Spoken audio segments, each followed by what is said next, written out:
This segment of the news is brought to you by Sun Oil Limited. Welcome back. In more upbeat news this evening, the Ministry of Tourism today announcing that the Bahamas will be hosting the Caribbean Tourism Organization State of the Tourism Industry Conference. SOTIC is the preeminent educational forum for Caribbean hospitality and tourism professionals, and according to Tourism Minister Dionisio Diagler, this is the most important event on the tourism calendar. This is the event where we assess our situation, share the trends and best practices, learn from the experiences of others, and use all of this information to devise ways to improve the industry, make it more sustainable and inclusive. This is the event that brings together more tourism ministers, directors, executives, strategic partners, tourism business executives, and everyone involved directly or indirectly in tourism for business opportunities. Minister Diagler issues an invitation for all Bahamians. The theme: rejuvenate, recreate, reconnect. New directions for Caribbean tourism reflects and demonstrates our recognition of the fact that in order to continue to grow our tourism numbers and revenue in a way that's sustainable and beneficial to all our communities, we must build a tourism industry that is resilient and able to adapt to changing trends, demands, and situations. The conference, which gathers tourism officials from across the Caribbean, will be held October 1st through 5th at Atlantis Paradise Island. This is an invitation for all of the Bahamas to attend this extraordinary conference.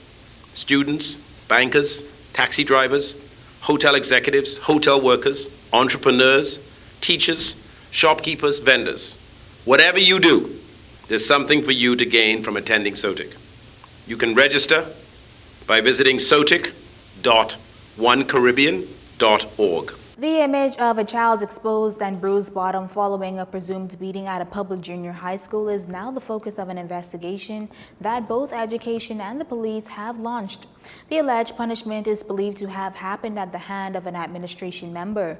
There is speculation as to what was behind the beating, but authorities won't rely on this to get to the bottom of the incident. In fact, authorities have assured that once the investigation is complete, an update will be given.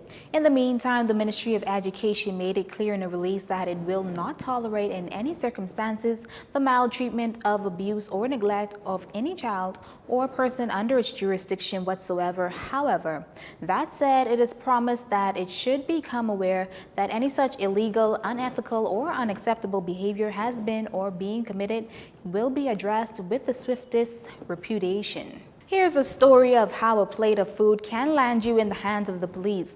According to what authorities have passed on to us, a woman handed over 2 plates of food to the property intake section of the Bahamas Department of Corrections after 11 Thursday morning. However, a routine check of the food revealed marijuana at the bottom of one of the plates. The woman was taken into custody. She's expected to face a magistrate sometime next week. As for the drugs, police have pegged the weight at 1 ounce. That's a street value of $100.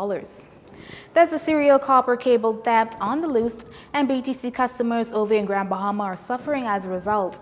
For the 4th time in weeks, residents there have to deal with interrupted landline, internet, and TV services, all thanks to what BTC officials have chalked up to a deliberate act of sabotage. BTC's VP of Networks and Engineering, Trevor Turnquest, says the company's been plagued with cable theft for years. Still, it's determined to have the culprits prosecuted to the fullest extent of the law. The company is even willing to offer a reward to anyone who can provide information that will lead to a conviction. Stay with us, our final story is up next. This segment of the news has been brought to you by Sun Oil Limited.